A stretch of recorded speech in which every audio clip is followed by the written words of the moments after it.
Hi guys, welcome to ஜிகிஸ் யூ. ரொம்ப நாளாக நமக்கு ஒரு யூடியூப் சேனல் ஆரம்பிக்கணும் ஒரு ஆசை இருந்துச்சு. ஏன் அப்படின்னா, சின்ன வயசில் பார்த்தீங்கன்னா நம்ம வந்து ஒரு சம்மர் டேஸாக இருக்கட்டும், இல்லை நார்மல் டேஸாக இருக்கட்டும், ஸ்கூல் போவோம், காலேஜ் போவோம், இதெல்லாம் முடிச்சுட்டு வந்து அந்த ஈவினிங் வந்து ஒரு பேசிக்கிட்டே இருப்போம். நம்ம ஏரியா ஃப்ரெண்ட்ஸ் இருக்கட்டும், எல்லாரோடய வந்து பேசிக்கிட்டே இருப்போம். அன்றைக்கி நடந்த நிகழ்ச்சியாக இருக்கட்டும், இன்றைக்கி இந்த வாத்தியார் இது பண்ணாரா, இது பண்ணாரா, இன்றைக்கி இது நடந்துச்சா அப்படின்னு. சரி, அது போக அப்படின்னா சம்மர் அப்படி வந்துச்சுன்னா அன்றைக்கி ஃபுல்லாக கிரிக்கெட் விளாடுவோம். கிரிக்கெட் விளாண்டு என்னென்ன நடந்துச்சோ எல்லாத்தையும் பேசுவோம். இந்த மாதிரி நடந்துச்சுடா, அந்த மாதிரி நடந்துச்சுன்னா எல்லாத்தையும் பேசிக்கிட்டே இருப்போம். அப்போது ஈவினிங் வரும். அந்த ஈவினிங் வந்து ஒன்று அப்போ வந்து பிரம்மாண்டமாக ஒரு சீரீஸ் ஆரம்பித்தாங்க, ஐபிஎல்னு. ஐபிஎல் அப்போ ஐபிஎல்லாம் அதை பார்த்துட்டு அதை வந்து கமெண்ட் சொல்லுவோம். இவன் இப்படி ஆடிருக்கோண்டா அப்படின்னா, உங்கள் டீம் பிளேயர் நல்லா ஆட்டாராக்கும். நீங்கள் தான் சூதாடினீங்க அப்படின்னா, நாங்கள் எங்கடா அம்பேர் வாங்கணும் அப்படி. இந்த மாதிரி ஒரு நல்ல ஒரு ஃபன்னாக இருக்கும் அந்த டைம். இப்போ நினச்சி பார்த்தா அது ஃபன்னாக இருக்குது. அந்த டைம் வந்து அது ஒரு மாதிரி நம்மளை இப்படி செஞ்சுட்டாடா, அடுத்த மேட்ச் அவன் ஜெயிச்சா வேண்டாம். அதாவது நம்ம ஆட போகிறதில்ல, நம்ம டீம் தான் ஆட போகுது. ஆனால் அந்த டீம் ஜெயிச்சா வேண்டாம், இவன் நம்மளை என்ன இப்படி பேசிட்டான்டா அப்படின்னு நினச்சி அந்த ஒரு பேச்செலாம் இப்போ நல்லா ஃபன்னாக இருக்குது. இந்த மாதிரி பேச்செல்லாம் நம்ம போக நம்ம ஒரு லைஃப்பில் எங்கேஜ் ஆகும்போது இதெல்லாம் இல்லாமல் போச்சே அப்படின்னு நமக்கு ஒன்று தோணுச்சு. ஸோ இதனால தான் நான் யூடியூப் சேனல் ஆரம்பிக்கணும்னு அன்னையிலேருந்து ஒரு தோணிக்கிட்டே இருந்துச்சு, எப்போயாவது ஒரு ஆரம்பிச்சிருந்தேன் கண்டிப்பாக அப்படின்னு. சரி, இதுக்கு கரெக்டான டைம் எப்போ அப்படின்னு பார்த்துட்டு இருந்தேன். ஒரு 1 இயர் பிஃபோரே நான் இதை பிளான் பண்ணேன். போன ஐபிஎலுக்குமே இது ட்ரை பண்ண முடியலை. அது கரெக்டாக வருமா, நமக்கு அந்த பேச்சு வருமா, நம்ம பேசுனா எப்படி இருக்கும் அப்படிலாம் நான் யோசித்து பார்த்தேன். இதில் என்ன இருக்குது, நம்ம என்ன தோணுதோ அதை நம்ம இப்போ பேச போகிறோம் அப்படின்னு தோணிருச்சு. ஸோ அதை பண்ணிக்கலாம் அப்படின்னு நான் அதுக்கடுத்து ஒரு ஐடியாவும் வந்துருச்சு. அப்போ தான் என்ன பண்ணோன்னா, சரி T20 வேர்ல்டு கப் வருது, அது நல்ல ஒரு ஆப்பர்ச்சுனிட்டி, நல்லா பேசலாம், சூப்பராக இருக்கும் அப்படின்னா. அதே மாதிரி அந்த டோர்னமெண்ட் செம்ம டோர்னமெண்ட் அமைஞ்சிச்சு. First match New Zealand versus Pakistan. Netherlands versus Pakistan. கொஞ்சம் விட்டுருந்தா நெதர்லாந்து பாகிஸ்தானை தூக்கி சாப்பிட்ருப்பானுங்க, அந்த மாதிரி இருந்துச்சு. அந்த டோர்னமெண்ட்டில் நிறைய ஒரு சூப்பர்மான மூமெண்ட்ஸ் இருந்துச்சு. நேபாள் கொஞ்சம் இங்கிலாந்தை ஓட விட்டுருப்பானுங்க. ஜிம்பாவே ஆஸ்திரேலியாவை சதைச்சிட்டானுங்க அப்படியே. ஆஸ்திரேலியாங்கிற அந்த உப்பு தின்னா தண்ணி கூடி, தப்பு செஞ்சால் தலையில் அடிங்கிறத மறக்க வச்சுட்டானுங்க. அந்த மாதிரி ஒரு சம்பவம் பண்ணிட்டானுங்க. அதில் ஒரு பாகிஸ்தான் ஸ்ரீலங்கா மேட்ச், அந்த லீக் மேட்ச் நடக்கும். அதில் வந்து பாகிஸ்தான் வந்து இந்த 140க்குள்ளே அவங்கள ஷார்ட் அவுட் பண்ணால் அவங்க வந்து செமிஃபைனல் போகலாம் அப்படின்னு இருக்கும். பட் அது முடியாது. அந்த மேட்ச் லாஸ்ட் பால் வரையும், அந்த மேட்ச் யாரெல்லாம் லைவ் பார்த்தீங்களோ அது பார்க்கலன்னா இப்போயும் போய் அதை வேணால் ஹைலைட்ஸ் பாருங்கள். அந்த லாஸ்ட் ஓவர் மட்டும் பாருங்க போதும். அந்த ஓவர் ஷஹீன் ஷா அஃப்ரிடி என்ன பண்ணாலும் அவனால் முடியலை. இன்னும் கொஞ்ச நாள் தான் அது ஜெயிச்சுருந்தான்னு நினச்சிக்கோங்க. பிராத்வேட் வந்து இந்த பென் ஸ்டோக்ஸ் ஓவரில் ஒரு 4 6 அடித்து கப்புவாங்க பாரு வெஸ்ட் இண்டீஸை. அதே மாதிரி ஒரு மேட்சாக அமைஞ்சிருக்கும் அந்த பாகிஸ்தான் வர்சஸ் ஸ்ரீலங்கா மேட்ச்சு. அது கொஞ்சம் பிசிறு தட்டிருச்சு. அதுக்கப்புறம் போனால் நம்ம இந்தியா வர்சஸ் இங்கிலாந்து செமிஃபைனல். அஜ்ஜோ, நான்லாம் தரையிலே உட்காரலப்பா. நான் சொல்லிகிட்டே இருக்கேன், நெஞ்சு வலிக்குது, ஐயோ படப்படம்னா இருக்குது. அப்படியே தான் இருந்துச்சு மேட்ச்சு. தலைவன் பும்ரா இருக்காண்டா, பயப்படாத அப்படின்னு நானுங்க. அதே மாதிரி பும்ரா பாலை எடுத்தான், மேட்ச் அப்படியே கொஞ்சம் கொஞ்சமாக நம்ம சைடு கொண்டு வந்துட்டான். ஸோ அந்த மாதிரி ஒரு சூப்பர் மேட்ச் இருந்துச்சு. ஸோ இதெல்லாம் நம்ம பேசியிருந்துருக்கலாமே, ஏன் பேச முடியலையே அப்படின்னு தோணிட்டு இருந்துச்சு. சரி, இப்போ ஐபிஎல் ஆரம்பிக்குது, இப்போ விட்டால் நம்மளுக்கு வேறு சான்ஸ் இல்லை, இப்போ பேசி ஆகணும். ஏன் நீ பேசணும்னு ஆசைப்பட்ற அப்படின்னா, எனக்கு ஒரு விஷயம் தோணும். இந்த மேட்ச் நடக்குது, இவன் இப்படி பண்ணியிருக்கலாம், இல்லை இந்த பிளேயரை அவன் எடுத்துருக்கணும், இல்லை இவன் இந்த டிசிஷன் எடுத்துருக்கணும், ஏன் இதை எடுக்காமல் விட்டான் அப்படின்னு நமக்கு ஒன்று தோணும்.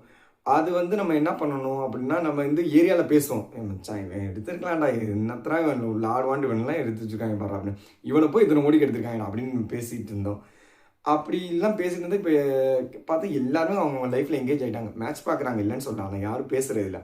நான் அதுதான் ஒரு இன்ஸ்டாவில் என் ஸ்டோரிலாம் போடுவேன். இந்த மாதிரி இதெல்லாம் நான் வந்து ஒரு ஒப்பீனியன் அப்படின்னா, இப்போ சினிமா ஒரு மூவி பார்த்தனால அந்த ரிவ்யூ கொடுப்பேன். அவங்களும் அதுக்கேற்ற மாதிரி எனக்கு என் ஃபாலோவர்ஸில் இருந்தால் அவங்க வந்து அவர் ரீப்ளே கமெண்ட் பண்ணுவாங்க. அது நல்லா இருந்துச்சு. சரி, அப்போ நம்ம இப்போ யூடியூப் ஆரம்பித்தா நமக்குன்னு ஒரு கமெண்ட் செக்ஷன் இருக்கும். அதுலேயும் நம்மளுக்கு நம்ம ஒரு ஒப்பீனியன் சொல்லும்போது நமக்கு ஆப்போசிட்டாக இன்னொருத்தவங்க ஒரு ஒப்பீனியன் சொல்லுவாங்க. அதை எப்படி இருக்குன்னு பார்க்கலான்னு நினச்சேன். ஸோ அப்போ அதை பண்ணலாம் அப்படின்னு ஆரம்பிக்கிறது தான் இந்த சேனல். இப்போது சரி, அடுத்த கொஸ்டின் என்ன வரும், அப்போது ஐபிஎல் ஆரம்பிக்கிறது, நீங்கள் யார் டீம் ஃபேன், நீங்கள் யார் சரி எந்த டீம் ஃபேன் அப்படின்னா அப்சல்யூட்லி சிஎஸ்கே தான். ஏன் சிஎஸ்கே அப்படின்னா தோனியாலையா? 2008 வந்து ஆரம்பித்தப்போ தோனியால் கிடையாது. ஏன்னா 2008 வந்து ஆரம்பித்தப்போ ஃபேன் பேஸால் போகிறதா இருந்தால் நான் கண்டிப்பாக எம்ஐ தான் போயிருப்பேன். ஏன்னா நமக்கு காட் ஆஃப் கிரிக்கெட் எப்போயுமே சச்சின் தான். அப்போ இருக்கிற 2 டீம் தான் இருந்திருக்கும், இல்லைனா 3 டீம் இருந்திருக்கும். ஏன்னா இவரோட செம்ம ஃபார்மில் இருந்தாப்புல பஞ்சாபால் இருந்திருக்கும், இல்லாட்டி கேகேஆர் இருந்திருக்கும், இல்லாட்டி எம்ஐ. அந்த 3 டீம் மட்டும்தான் அந்த டீமில் அந்த டைமில் அந்த பிளேயர் வந்து செம்ம பீக்கில் இருந்தாங்க. தோனி கப் அடிச்சார். இந்த சடையை அந்த முடியை அப்படி ஃபங்கை விட்டுட்டு அப்படி வந்து கப்பை வாங்கி நிற்பாப்பில் அதெல்லாம் நல்லா இருந்துச்சு. ஆனால் அதுக்காக அதுக்காக சிஎஸ்கே பிடிக்கல. ஸோ தமிழ்நாட்டு டீம் ஒன்று ஒரு ஐபிஎல்ல இந்தியன் ப்ரீமியர் லீக் இந்தியாவுக்குள்ளே நடக்கிற ஒரு ரஞ்சி ட்ராஃபி மாதிரி போல. அப்போ நமக்கு என்ன தெரியும், விவரம் தெரியாது. 8th ஸ்டாண்டர்ட் படிக்கிறோம். அப்போ இவ்வளோ டெக்னாலஜிலாம் இல்லை. ஒரு நியூஸ் பேப்பரில் இப்போ நாஸ்டாலஜியா மெமரி மாதிரி அந்த நியூஸ் பேப்பரில் விட்டு தான் நம்மளே இன்னைக்கு என்ன மேட்ச்சு, இன்னைக்கு இந்த மேட்ச்சா அப்படின்னு பார்ப்போம். இப்படி பார்த்துட்டு இருந்தப்ப இருந்த மெமரி அதெல்லாம். அப்போ வந்து இப்படி தோனி தான்லாம் இல்லை. அப்போ வந்து தமிழ்நாடு அப்படின்னு இருந்துச்சு. ஆனால் இப்போ வரைக்கும் சிஎஸ்கே பிடிக்கிற ஒரே காரணம் அந்த ஒரு மனுஷனால் மட்டும்தான். என்ன மாதிரி ஒரு இந்த வயசுலேயும் அப்படி ஃபிட்னஸை மெயின்டைன் பண்ணி ஆடிக்கிட்டு இருக்காரு. அவர் காசு வருது ப்ரோ தான் ஆடுறாரு அப்படின்னா, காசு வருது வரல அதெல்லாம் செகண்டரி. என்டர்டெயின் பண்ணுறாரா அவ்வளோதான், நம்ம ரசிக்கிறோம் அவ்வளோதான். தென் அப்போ ரோஹித் உனக்கு பிடிக்காதுன்னா, ரோஹித் இந்த ஃபோட்டோ இப்படி நிற்பார் பாரு, இங்கிட்டு சாம்பியன்ஸ் ஷாப்பிங் T20 வேர்ல்டு கப்னு, அந்த 2 இதை எனக்கு இப்போ பார்த்தாலும் அந்த ஃபோட்டோவை பார்த்தா அழுக தான் வரும். ஏன் ப்ரோ அவர் உனக்கு பிடிக்காதா அப்படின்னா, அந்த ஆள் மடியில் வந்த 2023 வேர்ல்டு கப்பையும் உட்கார வச்சிருக்குன்னு எனக்கு ஆசைடா. 3 கப்பையும் இப்படி மடியில் வச்சுருந்தானா அந்த மாதிரி மனுஷன் 3 வருஷமாக வரிசையாக ஒரு ட்ராஃபி அடித்தான்னு ஒரு பேர் வாங்கியிருப்பான்டா. அப்படிப்பட்ட எனக்கு ஆசையை அந்த ஆள் பண்ணாமல் போயிட்டான்டா அப்படின்னு. அது எனக்கு வருத்தம்டா அப்படின்னு. அப்போ கோலியை பற்றிலாம் சொல்லவா வேணும்?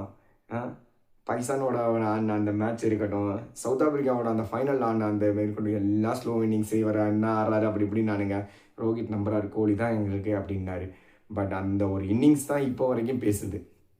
ஏன்னா அந்த சென்சிபிளாக ஆடுற அந்த இன்னிங்ஸ் தான் இப்போயும் இந்தியா வந்து அந்த கப்பை எடுக்க வச்சுருக்கு. அப்போ இல்லை, அப்போ கடைசியாக போட்ட பாண்டியா எல்லாம் என்ன அதை தான் சொல்கிறேன்ல, நான் வந்து ஒரு கிரிக்கெட் லவர். பாண்டியா, பும்ரா அப்படின்னு. ஈவன் 2023 வேர்ல்டு கப் ஆஸ்திரேலியா ஜெயிச்சப்போ ஆஸ்திரேலியாவுக்கு ப்ரைஸ் மீன் போட்டவன் தான் நான். ஏன் ஆஸ்திரேலியா ப்ரைஸ் மீன் போட்டேன்? வரவே முடியாதுன்னு நினச்சானுங்க அந்த டோர்னமெண்ட்டில். அவனுங்க அங்கே ஆப்கானிஸ்தான் சொன்ன ஒரு சின்ன ஒரு சான்ஸ் கொடுத்தானுங்க. அப்படி தட்டி விட்டு ஆப்கானிஸ்தான் அடிச்சுட்டு வந்தானுங்க. மேக்ஸ்வெல் ஒருத்தர் அண்டர்டேக்கர் மாதிரி இப்படி படுத்துட்டு இப்படி எந்திரிப்பான் பாரு, எந்திரிச்சு காலை ஒடிச்சிட்டு அப்படி பறக்க விட்டான். அங்கிட்டு கம்மின்னு சொன்னோன்னா அப்படி ஸ்டெடியாக நீ என்ன வேணாலும் போடுறான், இப்படி தான் நிற்பேன்றான். அப்படி நின்று அந்த ஒரு ஸ்டேஜ்லேருந்து டீமை படிப்படியாக கொண்டு வந்து 2023 கப்பை அடித்தானுங்க.